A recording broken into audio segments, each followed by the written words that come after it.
এখানে আলু ফ্রাই করে রেখেছি, এখানে পেঁয়াজ টমাটোর কেটে রেখেছি, এর মধ্যে আছে কাঁচা লঙ্কা আদা রসুন পেস্ট, ফোড়নে দিয়ে দিয়েছি গোটা গরম মশলা, লঙ্কাও দিয়ে দিলাম ফোড়নে। একটু এটা পেকে গেলে তারপরে দেখাচ্ছি পরেরটা। লঙ্কাগুলো হয়ে গেছে ফোড়নে, এবার দিচ্ছি পেঁয়াজ। পেঁয়াজটা লাল লাল করে একটু ফ্রাই করে নেব। আর সানডে স্পেশাল চিকেন কষা। খাবে না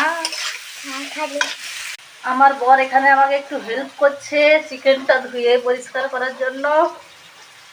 এরপরে পেস্টটা দিয়ে দিলুম। আমরা যতক্ষণ না তেল ছাড়ে ততক্ষণ কষাতে থাকবো। চিকেন এখন রেডি।